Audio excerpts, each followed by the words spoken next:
country, maybe one of your viewers can help me or you can help me, that is so against pulling its own natural resources out of the ground? It's maddening because this goes back to, do you remember Vivian Krause? Yes. Yep. Vivian Krause, for listeners, she did an expose, well, a whole bunch of exposés, which really uncovered the attack on Canadian oil and energy. And it went down to the States. This is when it really pissed me off. So this is like pre-Trump and all that. But then when she exposed, people can look it up. She was on CBC. She was on mainstream media. She discovered that there were groups that were bought and paid from the States and around the world to suppress Canadian oil. And why I really got mad, I was like, wow, that's a big deal. But the government stood by and Did nothing. Yes. Let it happen. They let it happen and didn't call it out. And nor she kind of just vanished. I don't know what happened to Vivian. I'd love to get her in here. I had Cody Battersill in here, who's the I Love Canada Oil and Gas plug for that. And people should go buy all that swag. Yeah. I asked him if he could get me Vivian, and he said, I don't think I don't know if she's been scared away or chased away. She's on she's on some ocean liner just circling the globe right now. Yeah, witness protection. Yeah, it's right. But that stuff does happen in industry in Canada, and we're one of the only countries in the world, I would say, if not the only country in the world, that will put money into blocking its own expansion. We will invest in our own demise. And we've seen, if any of your listeners or anybody wants to disagree with me, explain to me the past decade in this country. It's blatantly evident. We've financed our own demise. We, and going back to the left being sheep, is these people were pro carbon tax, and I did anti-carbon tax content, and I was getting ran through the ringer. I was getting death threats over a carbon tax. I was getting you'll get more in your pocket. Would they say that? Yeah. You're going to get more in your pocket. Yeah. And they're trying to play word soup and manipulate the conversation like they do. And they spent years attacking me for my position on the carbon tax. For Justin Trudeau to get involved in another scandal and then can't cover it up, his caucus is going to fire him, so he quits. And it enters from left stage Mark Carney. And then next thing you know, Mark Carney says, oh, we're going to reduce the carbon tax, right? And then they start, we're eliminating the carbon tax. What's Pierre Poilievre has been on a talking point for how many years?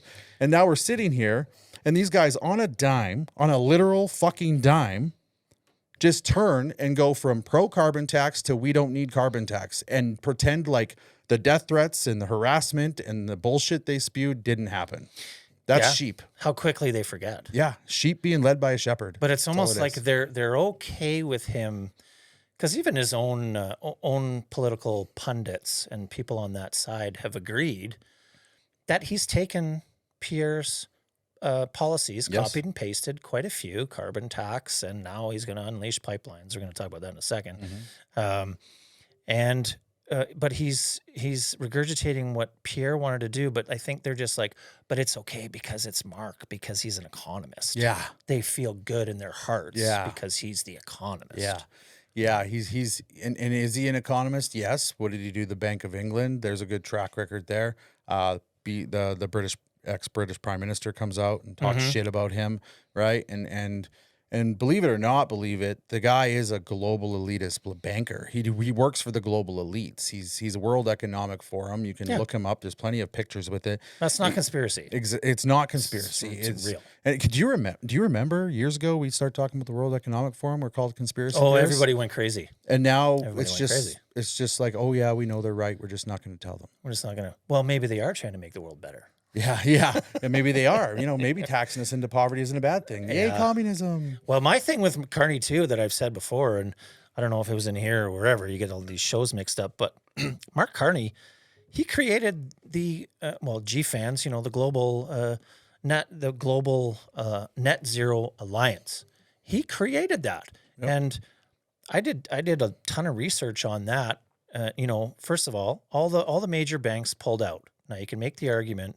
First, they pulled out in the States, and that was obviously because Trump is pro-oil. So everybody pulls out of this net zero banking alliance. Then Canada had to follow suit. Yep. So all the major banks pull out of that alliance. But he's the creator of that. But not only is he the creator of the alliance, there's the global carbon atlas that they use to judge our emissions. Yep. I looked into who funded that. Well, who do you think funds that?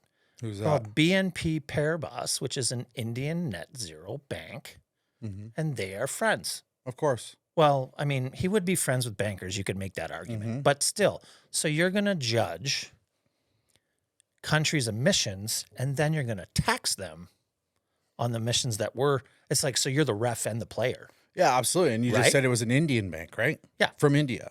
India. Well, what's India's carbon footprint on this planet compared to Canada's? Oh, I wish I had that number on. Right? me. I know would it's love less to than have that. 30, but Yeah, it's yeah. somewhere around there. Yeah, exactly. Right. Yeah. So, you know, like I tell people like Canada's carbon footprint or our greenhouse gas emissions is 1.8% or whatever that, and 1.3 to 1.8%. So 1.7 right now. I think, 1.7%. last stat, yeah.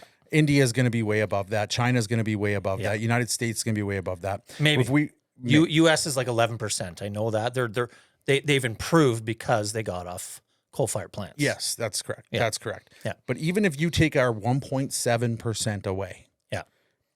India and Pakistan, they don't give a shit. Or No. China, they don't give a shit. Russia don't give a shit. No. You just gave your 1.7 to them. Yeah. People seem to forget that we live on one fucking planet, right? like borders do Yeah. exist, yes. The continents exist, yes, but it's air, and we have an ozone. And flat earthers out there, birdaproudDad@gmail.com if you want to argue this. The earth is ovalish. Yeah. that we know of. Yeah, that's right. That's right. And anyway, they if you get rid of all of our 1.7 emissions and we were super clean and we were all wiping our asses with beavers, Mhm. Russia and China and India, They don't care. They don't give a shit. No. So, but they convinced us that 1.7 was bad. Mhm. And how many billions of dollars did we pay for that? Well, that's also what drives me crazy.